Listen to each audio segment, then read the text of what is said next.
എതിരായി നിൽക്കരുത്. പാർട്ടിയുടെയും മുന്നണികളെയും സ്ഥാനാർത്ഥിക്കെതിരായി വർഗീയത പറയരുത്. ഇവിടെ മത്സരിക്കുന്നത് ഹിന്ദു കാൻഡിഡേറ്റ് ആണെങ്കിൽ, മുസ്ലിം ഭൂരിപക്ഷമുള്ള ഒരു മാറ്റാണെങ്കിൽ, എന്റെ പ്രിയപ്പെട്ട മുസ്ലിം സഹോദരങ്ങളായ കോൺഗ്രസുകാരെ, മതം നോക്കരുത്, കൈപ്പത്തിയിൽ കുത്തണം. ഞങ്ങളുടെ സഹോദരനാണെന്ന് പറഞ്ഞ് ചേർത്ത് പിടിക്കണം. അവസാനം ഇലക്ഷന്റെ അവസാനത്തെ മണിക്കൂറിൽ ഇഷാ നമസ്കാരം കഴിഞ്ഞിട്ട് യവന്മാരെ ഒരു സ്കോഡ് വരും. ചിലർക്ക് താടിയും തലപ്പാവൊക്കെ കാണും. വന്നിട്ട് പറയും അസ്സലാമു അലൈക്കും. അപ്പൊ പറയും ആർക്കാ? അത് രാജേട്ടന്. ഹേ രാജേട്ടനോ? ആ രാജേട്ടൻ. അതെന്താ? രാജേട്ടൻ നല്ല കോൺഗ്രസ്സാ, ഞങ്ങൾ എപ്പോ വിളിച്ചാലും വരാറുണ്ട്. കൊടുക്കല്ലേ, രാജൻ പകൽ മാത്രമേ കോൺഗ്രസ് ഉള്ളൂ, രാജൻ രാത്രി RSS പറഞ്ഞതേ.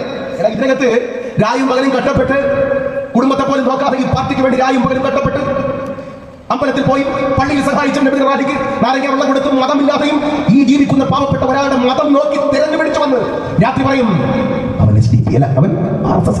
ഇനി ഇതിനകത്ത് നിൽക്കുന്ന മുസ്ലിം ചെറുപ്പക്കാരൻ ദുൽഖഫിലാണ് മത്സരിക്കണം കരുതുക. ഇലക്ഷൻ നല്ല ട്രെൻഡ്, ദുൽഖഫിൽ ജയിക്കുമെന്ന് ഘട്ടം വരുന്നു. ഇലക്ഷന്റെ ലാസ്റ്റ് ഡേയിൽ ഒരു ഹിന്ദു വീടുകൾ കേന്ദ്രീകരിച്ചൊരു കയറ്റം കയറിയിട്ട് പറയും ആർക്കാ? ദുൽഖഫിൽ. എന്താ? നല്ല പയ്യൻ, നല്ല മിടുക്കൻ, നല്ല കാര്യത്തിന് വിളിച്ചാലും വരും. കൊടുക്കല്ലേ, രാത്രികളിൽ അവന്റെ സഞ്ചാരം NDF-മായിട്ടാ. ഇത് പറഞ്ഞ് കേൾക്കാനും കുറേമാരോട് കൂട്ടാനും ഒരു കാര്യം നിങ്ങൾ അറിഞ്ഞാൽ, ബാപ്പയുടെ അനുജനാണ് അപ്പുറത്ത് മത്സരിക്കുന്നെങ്കിലും കൊടുക്കരുത്. ഇന്ത്യൻ നാഷണൽ കോൺഗ്രസോടൊപ്പം നിൽക്കണം. രാത്രിയുടെ മറവിൽ, പോസ്റ്റിന്റെ മറവിൽ, മിനിറ്റിന്റെ മറവിൽ ഒരു കോൺഗ്രസ് പോസ്റ്റിനോട് വന്നിട്ട് മതം പറഞ്ഞാൽ മതമോ മാറി നിൽക്കണം. ഇന്ത്യൻ നാഷണൽ കോൺഗ്രസ് ആണ് എന്ന് ഉറക്കെ പറയണം. അതാണ് വികാരം, അതായിരിക്കണം വികാരം. മതമല്ല മതമല്ല മതമല്ല പ്രശ്നം. മതത്തിന്റെ പ്രശ്നം വരുമ്പോൾ നമുക്ക് നോക്കാം. ഇവിടെ ഏറ്റവും കൂടുതൽ ശബരിമല അയ്യപ്പന് വേണ്ടി പ്രസംഗിച്ച യുവനേതാവ് പക്ഷേ ഞാനായിരിക്കും. ഏറ്റവും കൂടുതൽ കേരളത്തിൽ യാത്ര ചെയ്ത് ശ്രീ അയ്യപ്പന് വേണ്ടിയിട്ട് സംസാരിച്ച ചെറുപ്പക്കാരൻ പക്ഷേ BRM ഷബീറായിരിക്കും. എന്റെ കടമയാണത്. ഞാൻ കഴിഞ്ഞ മാസമാണ് ഉംറ ചെയ്തിട്ട് തിരിച്ചു വന്നത്. കണ്ടില്ലേ? പരിശുദ്ധ ഉംറ കഴിഞ്ഞ് വന്നിട്ട് ഭാഗ്യം കിട്ടിയ ഒരാളാണ് ഞാനിപ്പോ. ആ ഉംറ കഴിഞ്ഞ് വന്നിട്ട് ഞാൻ ശബരിമല അയ്യപ്പനെ കുറിച്ച് പ്രകീർത്തിക്കുന്നു. എന്തുകൊണ്ടാ?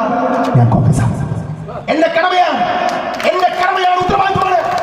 നാളെ ഇവിടുത്തെ മുസ്ലിമിന്റെ പ്രശ്നം വന്നാൽ വിനോദം ഇറങ്ങണം, രാമേന്ദ്ര മാഷ് ഇറങ്ങണം, നിങ്ങൾ ഓരോരുത്തരും ഇറങ്ങണം. അത് കോൺഗ്രസ്. അർദ്ധരാത്രിയുടെ യാമത്തിലെ ഇരുട്ടിന്റെ മറവിൽ മതം മതം മതം അരിവാൾ മതം അരിവാൾ മതം എന്ന് പറഞ്ഞ് വന്നാ പറയണം ഇല്ല ഇല്ല ഇല്ല. എങ്ങനെ പറയണ്ടേ? നോ നോ നോ പറഞ്ഞിരിക്കണം. മുന്നണിക്കാർ കൊടുക്കുന്നെങ്കിൽ അവരും കൂടെ ഉണ്ടെങ്കിലേ ജയിക്കാൻ പറ്റും. എന്താണ്? മുസ്ലിം കൂടെ വേണ്ടേ? ഒരു കാര്യം നിങ്ങൾക്ക് പറയാം, മുസ്ലിം ലീഗ് ഇല്ലാതെ ചെയ്താൽ, മുസ്ലിം ലീഗ് കേരളത്തിൽ ഇല്ലാതെ പോയാൽ ആ സ്പേസിലേക്ക് വരുന്നത് CPM-ഉം കോൺഗ്രസും